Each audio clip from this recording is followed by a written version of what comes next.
Hello, I'm Adam Cathcart, lecturer in Chinese history at the University of Leeds. And today I'm going to be making a short presentation which is related to a module I'm teaching on Mao Zedong and modern China. And that presentation is about this book by Robert Loh and Humphrey Evans, Escape from Red China. Robert Loh, as told to Humphrey Evans, published in 1962. It's a book that I think is significant because it has made a bit of a comeback of late. It's been used since its publication as kind of a very solid evidentiary based memoir for the discussion of Mao's China, particularly the years 1949 to 1947, which is when Loh was active in China. He defected, he went to Hong Kong in 1957. Those years, incidentally, coincide perfectly with the years covered in this text by Frank Dikötter, The Tragedy of Liberation, about the history of the Chinese Revolution from 1945 to 57. Really, it's 49 to 57. So Loh is used quite regularly in this text, and some of the reviewers, like Julia Lavelle in the Financial Times, and others have pointed out, that Loh is kind of an interesting and authentic source for Dikötter's history. By the way, Dikötter then goes on to create a trilogy, right? Mao's Great Famine and the Cultural Revolution. So this is kind of book one. It's a prequel to his 2010 text, Mao's Great Famine, and then the 2016 Cultural Revolution. So yeah, nice stocking stuffer there for you. Put that on top of my Jiangui Lai Mao Zedong Wengao. So what I want to do for the next few minutes is to give a short presentation about the advantages and disadvantages of using Robert Loh's text for our study of Chinese history. Really, what I want to know is, the question I would ask myself is, if I were writing a book, or if you were writing a book, like Frank Dikötter's about the years 1949 to 1957, would you or would I use Robert Loh's text as a core source? First, I would have to say that one of the things that we need to look at when we think about the Robert Loh Escape from Red China is its audience, and its audience at the time that it was written. And it's written essentially from 1960 to 1962. And it grows out of testimony which Loh gave to the House Un-American Activities Committee, whose quest it was to look for signs of communism and trends towards communism, whether they existed or not, within the United States. There's kind of an internal aspect there. So one of the things that they were very curious when Robert Loh defects to the United States in March 1960, within 7 weeks, he's in Washington, D.C., testifying before this committee. And one of the things they want to know is how real is the communist system? How does its external manifestation actually belie or conceal a great deal of agony and inhumanity within?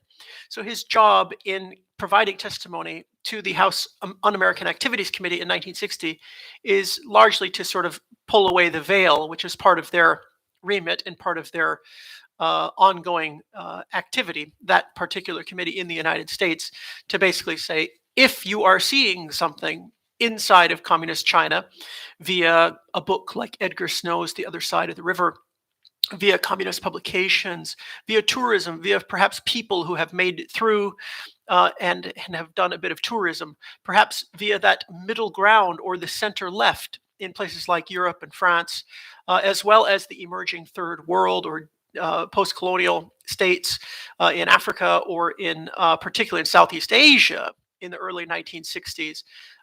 If Sukarno, the leader of Indonesia, goes to Shanghai and gives a speech and meets with communist leaders and meets with some citizens groups, how real is that? What is the picture of China that Sukarno saw and then portrayed to the world? That China is this advancing kind of post-colonial, progressive, moderate state. How real is that, Robert Loh? And of course, Robert Loh knows the answer that is meant to be given, which is why he's in front of the committee in the first place, which is to say, it's awful, it's terrible, And everything that is done in China is basically orchestrated, monitored, and provides not only propaganda grist for the mill, but it provides a great deal of agony and difficulty for the citizens who are enacting these plays. So this is kind of one aspect of the audience. You think about the House Un-American Activities Committee and kind of anti-communism in the United States, North America, circa 1960, 1962. In some ways, the height of the Cold War, kind of the height of the worries about Cuba, the Cuban Missile Crisis occurs, of course, in October 1962. So these kind of actions that are happening are kind of connected to what's going on in this text. So one audience is kind of House Un-American Activities Committee. The second audience I already mentioned are those kind of global moderates or global center left or global people in between, sort of third forces who are neither fully with the United States in the Cold War, but are also not fully with China. And this book is ultimately going to be distributed and translated into many different languages, including Turkish and French. It's going to be published in Hong Kong. It's going to be published in Japan. So you're kind of trying to set off and kind of get some purchase with these sort of forces by publishing this book and essentially tell them in a very convincing and interesting and detailed and complex way all the difficulties and travails of people like themselves who are Western oriented, Western, perhaps even Western educated, how difficult it is inside of China for those people. Robert Loh is the guide to those difficulties. Finally, the third audience is that of, and it's really a subsidiary audience, really, is that of China analysts. And we might think of them in the West, particularly in the United States, as being the audience. But this is not a think tank paper. It's not a think tank product. It is not a systemic discussion of the Chinese bureaucracy, of China's foreign policy aims, even of basic things like land reform.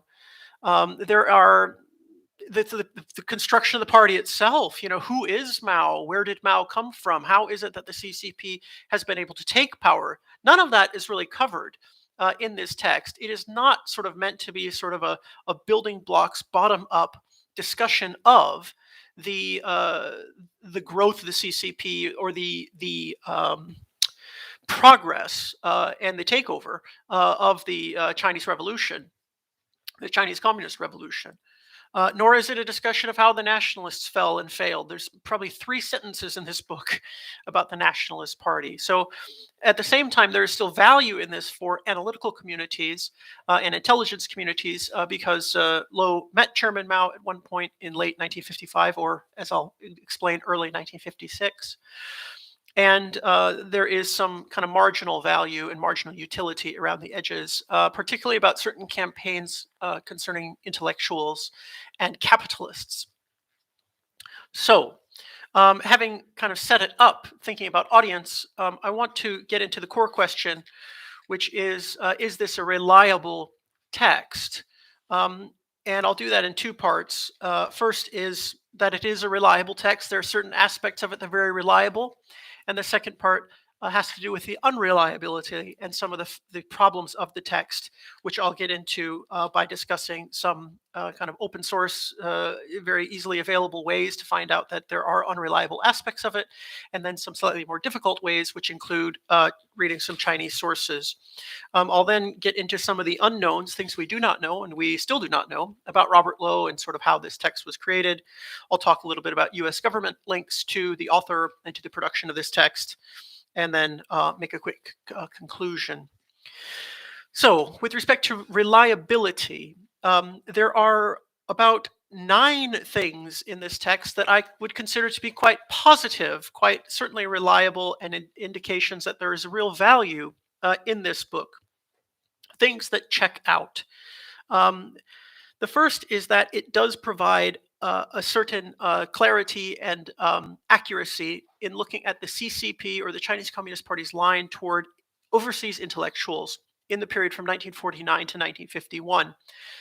They portrayed themselves as being quite moderate, as wanting to bring talent home, as having jobs and space available for these people to nation build, particularly those who had been overseas who were overseas and had a certain amount of intellectual, not just intellectual, but technical capacities in particular. So people in law, banking, political science, as in the case of Robert Loh. He was told by one of his mentors in Shanghai, we've got a job for you in Shanghai to be teaching at university. Come on back. And that was, in some sense, a kind of a shared experience from 1949 to 51. And there's lots of different ways to look at this. Um, even kind of the roots of China's nuclear program and missile technology. You've got kind of returned students from the United States in this period. And so that's an interesting aspect of kind of the cultural Cold War that's going on. And the kind of the moderate line that the CCP put forward at the time is depicted, I would say, more or less accurately in the book. The second accurate aspect, I think, is that Robert Loh, when he's now teaching in Shanghai in 1950 and 51, describes the engagement of intellectuals and of university students, and indeed university teachers and faculty, with the land reform process itself. And so that is certainly accurate in their engagement as well with the Kangmei Yuanchao, or the Oppose America, Aid Korea movement. Thirdly, there is kind of a depiction of the Shanghai capitalist class and Shanghai capitalists and managerial class. So this involves people like Rong Yiren, who I'll talk about a little bit later, but the basic kind of posture of those individuals as being kind of co-opted or cooperating with the regime, and then only kind of with certain pressures being put on them in the 3 anti-5 anti-movement, but not certainly eradication or full nationalization. There's a certain kind of psychological pressure. Relationships with labor change, right? The managerial labor equation changes quite a bit. And this kind of goes through it in sort of granular fashion. And that ultimately is quite useful.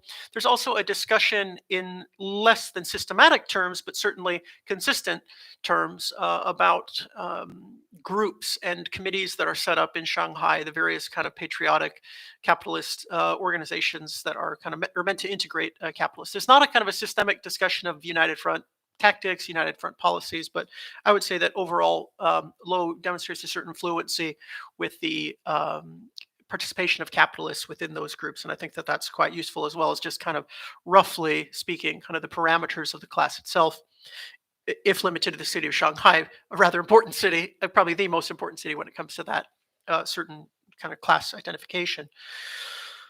Fourth, I mentioned the 3 anti-5 anti and the capitalist reaction to that. There are some issues with how it's done, and kind of there's some secondhand and third-hand information that comes in to make it appear really, really bad. But it is, I think, overall a useful source, and that's what I think some scholars have used it for, certainly since its publication. Fifth, and this is really, really, in some ways, the most interesting, is Mao's personal involvement in the Socialist Transformation Campaign, or the nationalization of industry in early 1956. The text describes a meeting that Robert Loh and, as he says, 80 top capitalists had with Chairman Mao in Beijing in December of 1955. Now, he's got the date wrong, and there are some aspects of that he's got inaccurate, or he's conflated certain things, which I'll describe a little bit later. But at its core, he is correct in showing Mao's personal interest in meeting with capitalists, with talking with them, with gathering information, sharing ideas, and this kind of Mao's personal involvement in the debate around socialist transformation in the mid 1950s. It's very accurate when you get into that basic notion that Mao was involved, and that he sought sort of input from the class itself is certainly interesting and certainly accurate when we look at Chinese sources. Sixth, there's a description in one of the later chapters in the book about Sino-Soviet relations, and Loh goes on kind of a long tour of the Soviet Union in late 1956, early 57, soon after the Hungarian uprising. And I think it describes, while there is quite a lot of material there about how sort of fake everything is and how they've been prepared for this, and it demonstrates kind of the inhumanity of the communist system and the fakeness of it all. At the same time, there is this kind of description of the sensitivities between China and Chinese and Soviets together in any given social situation, the kind of almost microaggressions we might use the language today of the Soviets on the Chinese and vice versa, but also the importance of that relationship to the Chinese Communist Party. So I think Loh's book, Escape from Red China, really does that, really describes for us.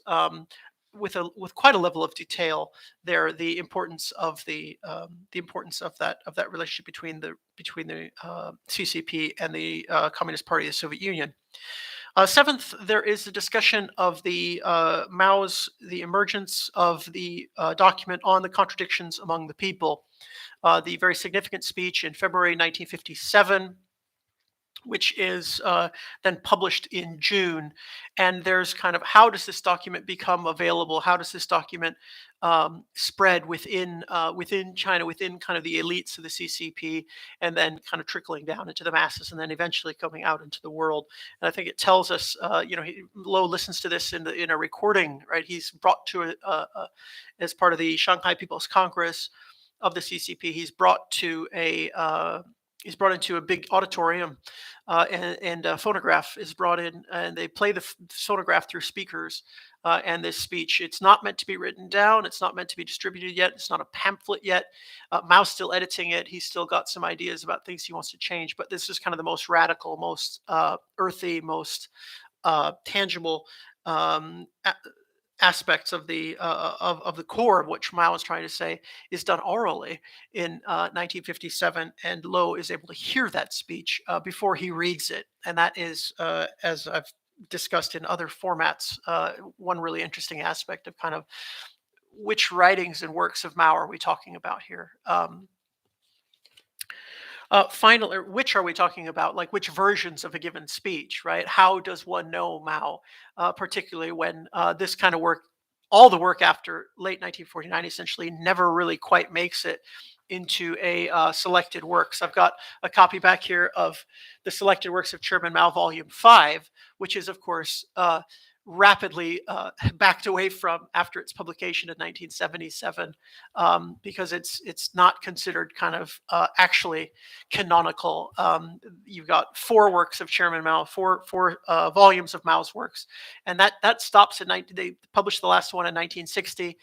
They never really cover the 1950s, so the CCP today still has kind of an ambivalent view and has never put forward kind of the canonical version of Mao's writings in the 1950s. And that speech on the contradictions among the people is a great example of that. So Low is kind of so almost present at the creation. He's there listening to the first draft of the speech, but the evolution of what is in that speech changes over time.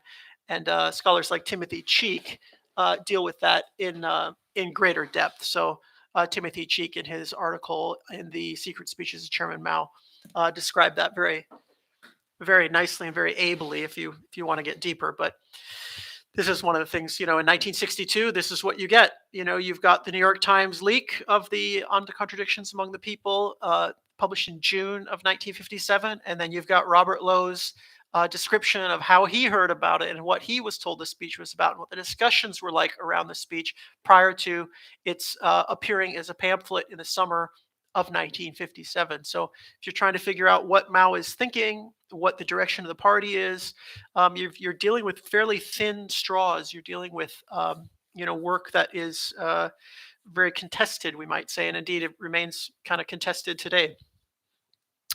But anyway, the point is, this is a very long seventh point, which is that Loh's book provides value and context for that speech. This is really important stuff. When was Mao's work made available? When are these particularly controversial speeches begun to be discussed within the CCP? How does Mao give orders to his subordinates, right? Kind of provincial party staff, local, city level cadre. Robert Loh describes that in some detail in his book Escape from Red China. Finally, there's the timing of the text, and I think this is of real value. A lot of memoirs, like the Private Life of Chairman Mao, are written 30, 40 years after the fact. The Private Life of Chairman Mao is covering events in the 1950s with dialogue, with great description, but if you read in the introduction, you realize this is based on notes that Mao's doctor made in the 1950s, which were burned in 1966, reconstituted in the late 70s, and finally written up in the spring, that wonderful spring of 1989. It's then published and translated and refined and edited, and you finally get an English language version of this in the mid 1990s. And guess what? You are a good 40 years away from the events being discussed, and they've been through that much of a process to get to the reader. This text, Escape from Red China, you're talking, it's pretty hot off the press. 1962 is pretty soon after 1957. These ideas and these things that happen are still pretty fresh in Robert Loh's mind. There's a reason this is a very detailed text, and it's not just that Robert Loh was very well educated at the University of Wisconsin-Madison, and not only that he had a bit of help from Humphrey Evans, who we'll discuss shortly, but that you're talking about, this is not exactly in real time, but soon after his departure from the PRC, he has produced this text. So those are 8 points about why this is a valuable book for historians, right? The CCP approach to intellectuals, the engagement of intellectuals themselves with land reform in the Korean War, the construction of the Shanghai capitalist class and their basic posture, their engagement with party organizations, the 3 anti-5 anti-movement, and the Chinese capitalists in Shanghai and its effects, Mao's personal interest in socialist transformation, Sino-Soviet frictions, the appearance of contradictions among the people in 1957, and the timing of the book. So 8 pretty good reasons why this text might be of interest to you as a reader if you wanted to know more about the period covered in Frank D. Cutter's book, The Tragedy of Liberation, 1949 to 1957. Okay, having set all that up, spent about 20 minutes doing so, it's a good time to discuss the unreliability, certain aspects of the text. The first is that their origins in English, right? This was not written in Chinese and then translated into English. It is basically, it emerges as testimony to the House Un-American Activities Committee. And you can read on Google Docs, or the Google Drive rather, or Google Books, the Loh's testimony to that committee. It's fairly efficient, and there are lots of aspects of it that do turn up in the book. And it's very clear that that testimony was used as the basis, the basic beginning, and the founding building blocks for the text, Escape from Red China.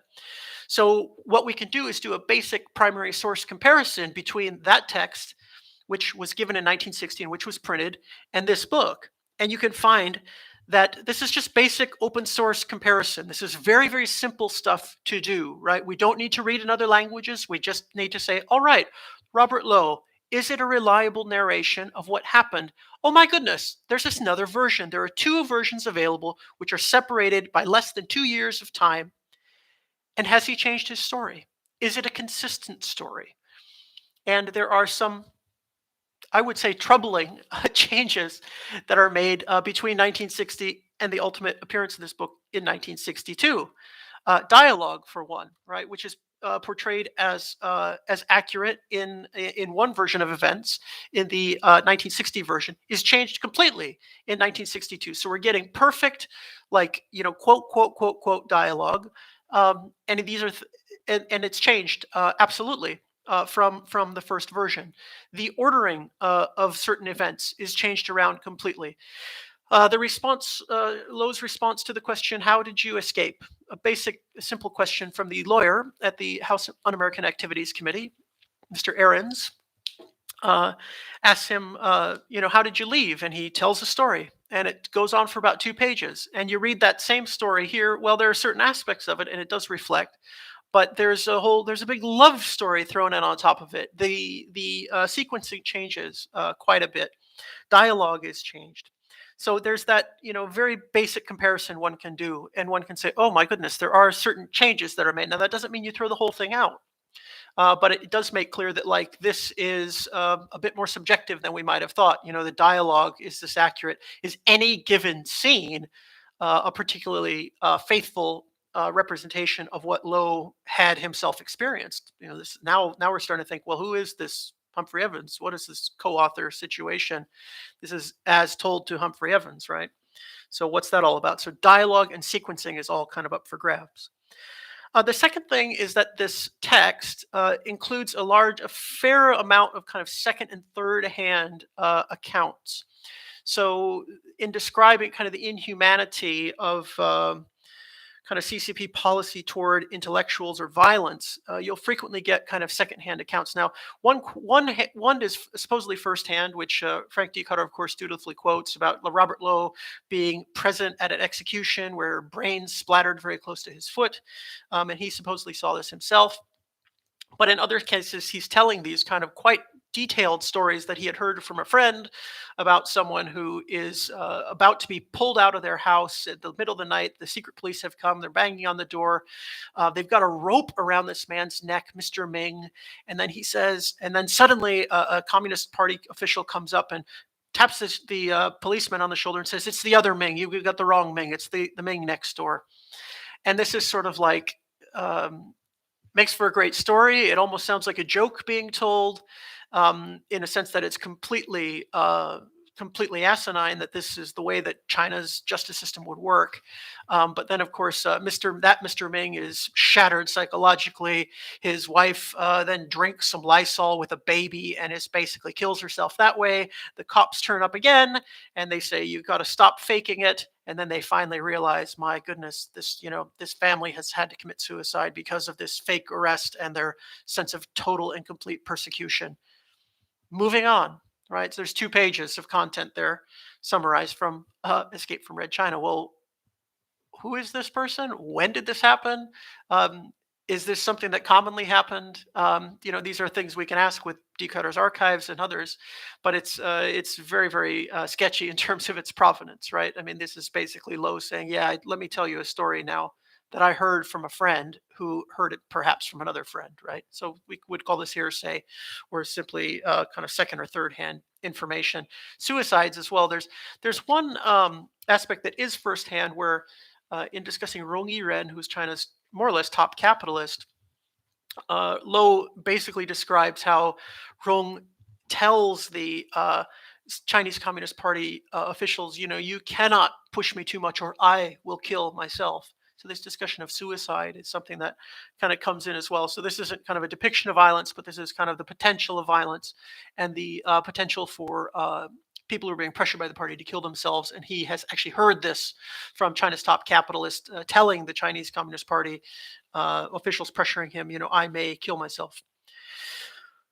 The third aspect that I think causes doubt about the text is that, with respect to Li, who is the love interest of Robert Lowe, in a review by T.E. Chen of this book, there is a discussion of, there's a love story in this book, and there is a long love story in this book, and it's a subplot in this text where Robert Lowe falls in love with Li, who is a dancer at a taxi. They call her a taxi dancer. She's essentially renting herself out for drinks and dancing with gentlemen in Shanghai. So it's kind of the nighttime economy.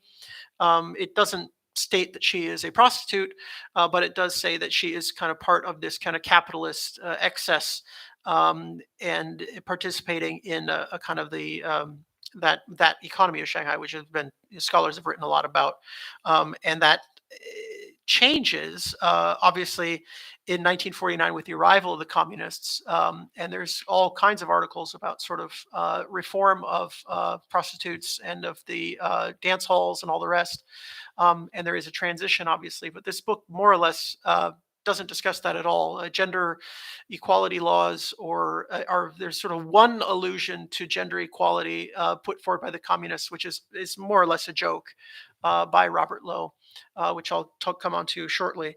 But this discussion of Li she is an absolutely transparent character, love interest for Lowe.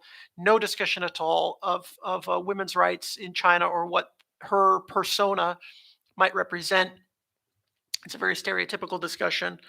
At the best, it's a structural flaw that gets us away from kind of the core business of the book and the core facts of the book. And at worst, it is a distraction and a fabricate. At worst, it's a fabrication rather. Very 1984. The book begins and ends with Li kind of, At one point, Robert Lowe runs across her in a rainy. This is the beginning of the book. Rainy day, rainy evening in Shanghai. No facial expressions. Everyone is moving like robots, and he sees Lily, his love interest, walking towards him, and she just walks by with no change to her facial expression. And how chilling and how horrific this is. And it really shows that in China, humanity itself is not possible. Love is not possible. Human relations have been corrupted by the Chinese Communist Party. And the book ends with him imagining Lily, who has by now committed suicide. But if he could just only see her in New York, if she would walk up to him, they would just go arm in arm off together into the night and enjoy, all the kind of the freedom of New York City. It's remarkable, right? Very literary, very interesting. But as a persona, I think we have some doubts about kind of her existence. Not only that, but Humphrey Evans, the ghostwriter, uses the exact same name and has an exact same love interest name, also named Lily, in his subsequent book, 1968, The Thought Revolution. I'm sorry the cover is ripped, but this is the only copy I could get, which is a discussion of another Chinese defector and his story. So another Lily, different Lily, same plot device there of a love interest. Very odd. Fourth, this book, Escape from Red China, gives us no sense of the structure of CCP power in the sense that it has roots. It comes from somewhere. Who is Mao? What is Maoism? It has a very flattening effect, basically, the communists. And we don't get a sense that there's really much difference really between any communists anywhere in the world. And I think this may come from kind of, again, the origins of the book with the House Un-American Activities Committee. But it's not valuable in that sense. There's no information whatsoever about kind of how the CCP might have gotten to this point or how it has co-opted certain groups or whatever. The fifth aspect of why I think it's unreliable is its discussion of Rong Yiren and his image. Kind of, I'm using as a to kind of as a poster for this at the beginning of this lecture for these comments. So if you kind of start and stop, I think his image will come up.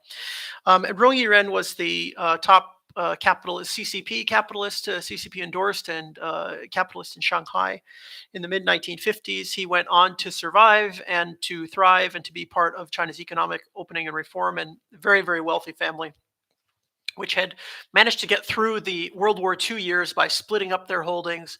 So these are basically manufacturers. They're in the flour and in the textiles industry. And this book spends a lot of time talking about Rong Yiren, his name is JP in the book, but it is definitely Rong, and we know that because it all fits in terms of sort of his seventh brother. It becomes a friend of Robert Loh, the seventh son in the Rong family, who is of which Rong Yiren is another son. Is friends with Robert Loh. They go off together and have fun in the United States, and so he's got a connection. And Robert Loh purports to be very close friends with Rong Yiren and to be spending time in his home. He's actually living there for a couple of years. Rong Yiren supposedly gives him advice about his relationships, his love life with Lily, his approach to reimbursement by the communists, any kind of small thing that comes up in Robert Loh's life. Rong Yiren knows all about it, and they sort of hang out together constantly, according to this book. But one of the problems with it with the book is that it depicts Rong Yiren as basically ready to leave, that he is essentially a prisoner and a puppet of the CCP. And we know from reading history that Rong Yiren was a major beneficiary of his relationship to the Chinese Communist Party, and he's playing the long game. Again, one of the wealthiest families in China in the reform period. So he manages to last out. And so there's some really, really interesting aspects of this text that where I think ultimately Rong is kind of misperceived. This also if they were that close, it would be very curious to have a whole book written, and for a Chinese intelligence analyst, to read this book in 1962 and be like, I think we better go have a conversation with Rong Yiren about this defector and about the depiction of Rong Yiren in the text. I would be maybe there's something in the Shanghai archives to that effect. Okay, just two last points about a couple of reasons to be doubtful about the text based on the Chinese sources. The first is Robert Loh describes in this book a couple of times where he is writing letters for the Rong family for publication in the People's Daily, which is the top paper in the country. And he describes at one point how he writes a letter for JP or Rong Yiren's wife, who has a name, which is Yang Jianqing. And Yang Jianqing goes to a women's conference in Beijing, and Robert Lowe says, "Yeah, she knew she was going to have to write some propaganda, so I did it for her. She's a slightly simple woman, and I produced a letter which was later published in the People's Daily." And as it turns out, there was a letter by Yang Jianqing published in the People's Daily in April 19 1957, um, which describes her trip to Beijing and her listening to a report by Chen Yun about economic reforms and changes and kind of the socialist transformation process, and how she and other wives of capitalists, were going to support this. So it's one of a cluster of letters that was actually published by spouses of reforming and transformed capitalists and patriotic capitalists, describing their work and their consciousness as women and as family members and as class conscious um, subjects of the CCP, or citizens of the PRC rather. Um, and So you can read this in Chinese. It is available. And Lowe basically lies in the book, if he was the writer of this letter, about certain phrases. He says that at the beginning she wrote about how she saw a tractor on her way to Beijing looking out the window. And this was a very modest tractor, but it showed kind of the power of China's modernization. And he has presumably completely misremembered this because it's not in the, or lied about it because it's not in the book. Sorry, it's not in the article rather. And there are just like some basic inaccuracies with respect to that letter in his telling of it later on. More importantly, there are some kind of omissions and distortions that I think I could get into in greater depth, but will simply summarize by saying his discussion, which Decoder uses in his book, of the night of, I believe it's April 26th, something like that, 1951, or April 21st, 1951, when there's a very big kind of anti counter-revolutionary suppression police action that basically goes out, rounds up some counter-revolutionaries and some foreign spies, and brings them to a stadium in Shanghai. And Lowe basically says he's hearing all of this from his room. And in fact, if you go back and look at the Chinese documents from this period, and you see also his connections. He mentions in the book he's friends with Pan Hannian, who's the head of public security in Shanghai at this time, but he has no idea that any of this is going on. He's not asked to listen to the executions or the rally on the radio, nor is he asked to go. And there are 500,000 people going to this rally. 13 million people are asked to listen to it as a group with their danwei, or their working group. So the notion that like a professor at a university in Shanghai is not in some way being mobilized to listen or to engage with this event, I thought was a bit curious. And so, that's not necessarily, he's not necessarily lying, but it is a to me, to look at the context around that event, I thought that was very curious, particularly as he goes into depth on like the night of. That was a night, by the way, that I think they picked up a CIA agent, one of the few CIA agents they were able to actually find in Shanghai at that time. He was posing as an ice cream salesman, freezer salesman, right? Dairy. So this is the other thing that comes up is his, and this gets into greater depth about Mao. Is his meeting with Mao? He says it happened in 1955. Robert Loh's meeting with Chairman Mao, which is, he says, part of 80 capitalists. It's in December. He was sent. He says, I was asked to go to Beijing. We didn't know why. And then all of a sudden, Chen Yi, the mayor of Shanghai, walks into the room with Chairman Mao, and before we know it, we're smoking and chatting. And then we had an elaborate tea and more conversation. And Rong Yiren was there. And going back and reading in Chairman Mao's Nianpu, which is the chronology of Chairman Mao, published in 2013.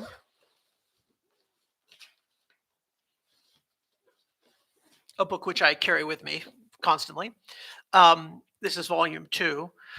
One of the things that you find is that Mao was, in fact, traveling around quite a bit in the autumn of 1955 and indeed into January of 1956, sounding out opinions from capitalists. He went to Shanghai, went to Hangzhou, Suzhou, to talk to capitalists. He was constantly in contact with Ke Qingshi, the head of the party secretary of Shanghai, Chen Yi, the mayor of Shanghai, and he met with Rong Yiren as well. But Loh has got this incorrect. This meeting was not in Beijing. It was in Shanghai, and it was on January 10th, 1956. So Loh is off by about 6 weeks in his book about his meeting with Chairman Mao, and he couldn't remember what day he met with Chairman Mao.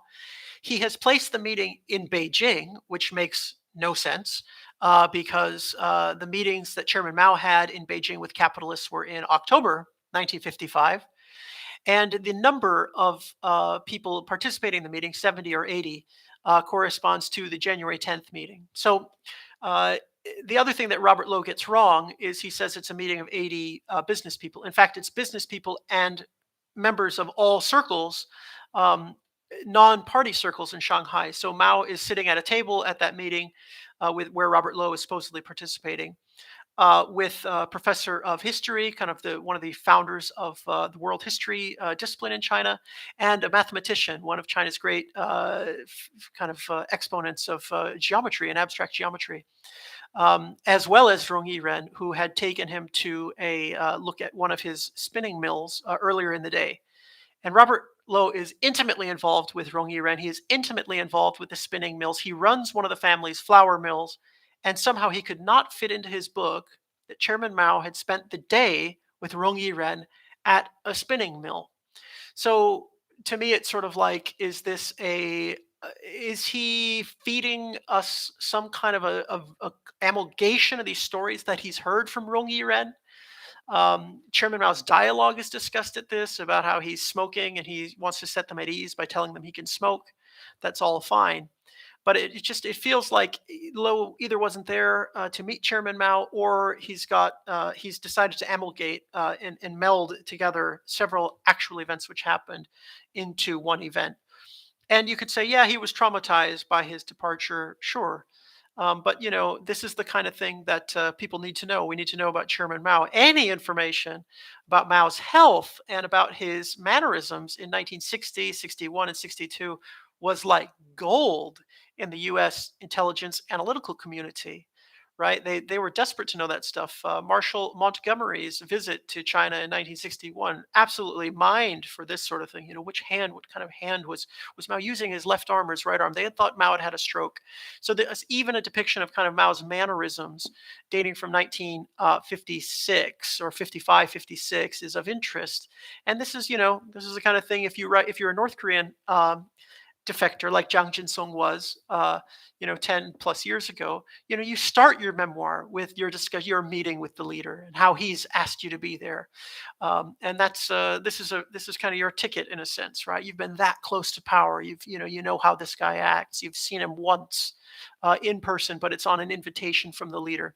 So that's a very interesting and somewhat curious episode in the book that the Mao Zedong chronology gives us more context about sort of who's at the meeting, when are these meetings happening.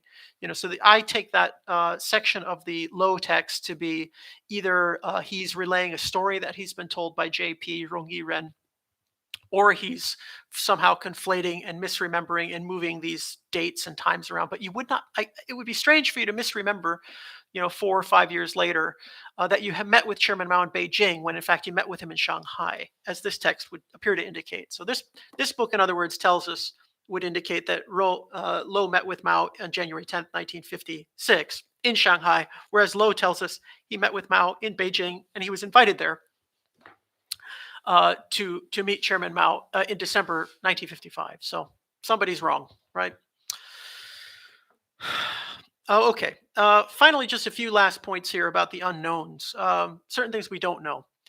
We don't know what Robert Loh did in Hong Kong from 1957 to 1960, right? 2.5, 3 years of time. go by. I think it's about 2 years and 10 months. So we could look at British archives, certainly, to find out more of that information. Um, we could look at the archives of the refugee intellectuals from China, papers which are now in the Hoover Institution. This is a group run by Republicans largely, people like Walter Judd, hardcore anti-communists from the Midwest of the United States, who were able to get him out. So, kind of, when do they debrief him? There are definitely papers about Loh's exit from Hong Kong. Did he meet with American intelligence officers or British intelligence officers in 1957, 58? Certainly, his knowledge would have been of extreme interest to them. And as we all know, with intelligence, how timely is it? Right, very important to get this information as quickly as possible. Hong Kong's a big, big, big sponge for information from the mainland in this period. So, we would need to find these things out by looking at British archives, refugee intellectual archives organizational archives in in San Francisco, Palo Alto, or possibly American archives. At what point did he become known to the House Un-American Activities Committee? Right? How do you get this guy from Hong Kong in March, late February rather, to the United States, and then within 7 weeks he's sitting before one of these very important committees.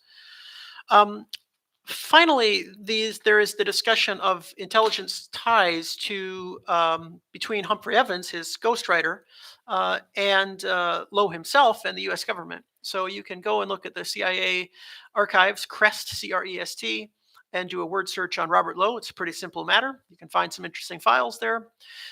You can also look at the JFK assassination files and do a word search for Humphrey Evans, who is the ghostwriter of this text, and look for his kind of interactions with the U.S. government.